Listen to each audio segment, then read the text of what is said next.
Having a great day. We are going to continue with chapter 1, and this is actually our last component of chapter 1 that we're going to be looking at. And what we're looking at is unit analysis. So our goal for today is to be able to derive the units for a specific variable using unit analysis. So analyzing the units of the other variables in a given expression. So let's take a look at what an example of this would look like. So let's say we have the expression a is equal to v squared over r, okay? Where our units for v are meters per second, and our units for r are going to be meters.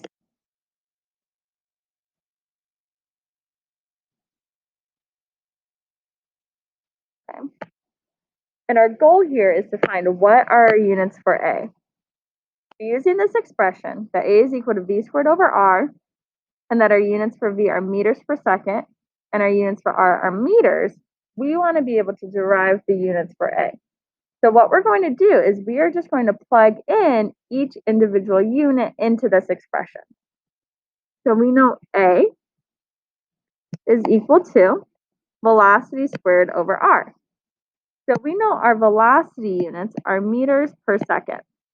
So we're going to plug in meters per second into our expression for a. Okay? Keep in mind that we have velocity squared, so we need to square our meters per second. And we're going to divide that by our units for r, which are going to be meters. So we'll divide meters per second squared by meters. Okay, so all we're doing is plugging in the units for the variables that we know to find our units for a. So when we simplify this a bit, meter over second squared is going to simplify to meter squared over second squared. And then we're dividing our whole thing by meters. Okay. If it's easier, we can think of this as meter squared over second squared times 1 over meters, okay? Because we're dividing by that meters at the end. When we look at it this way, we can see this meter is going to cancel out one of these guys, and we are left with meters over second squared. So that right there is going to be our units for a. So we just plug in the units for the variables we know, and then we simplify those to get our final units for a. So here we should have meters over second squared, for example. Let's say in this example, we're looking at the expression t is equal to 2 pi times the square root of L over G. And our end goal is to find what our units for t would be if the units for our variable L are meters, and our units for our variable G are meters per second squared. Okay. So given these two individual units, we want to solve what our units would be for t.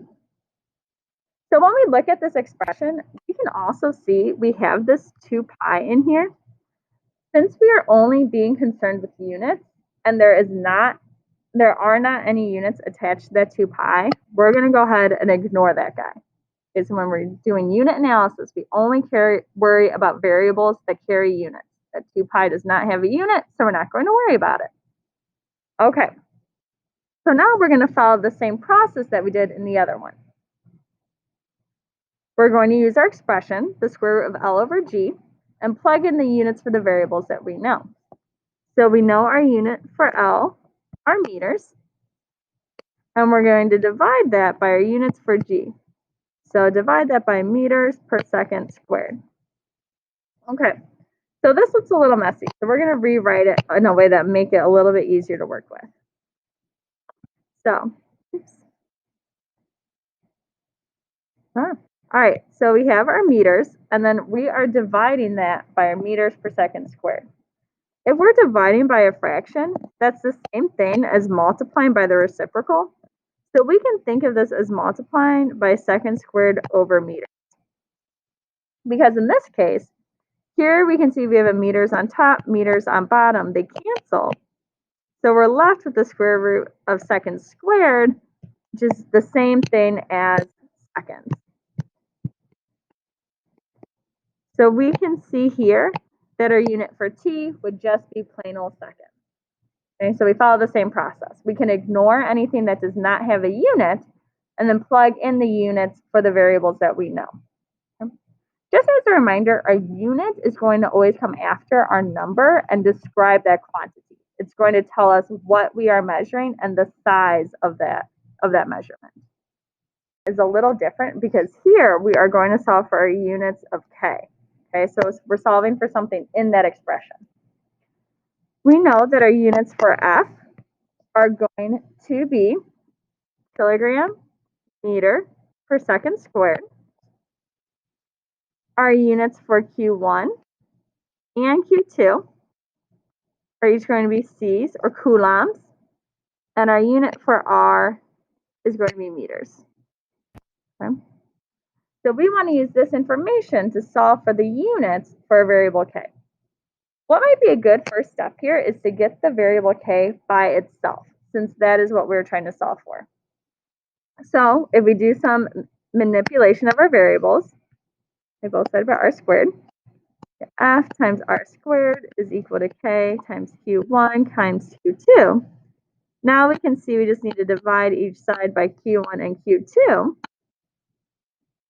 And that our variable K will be equal to F times R squared divided by Q1 and Q2. Okay, so if you guys are solving for something in that expression, go ahead and get that by itself first to make it a little bit easier for you to work with. Now we can follow that same process that we did with our other ones. We can plug in the units for the variables that we know. So we know our force has the units of kilogram meters per second squared.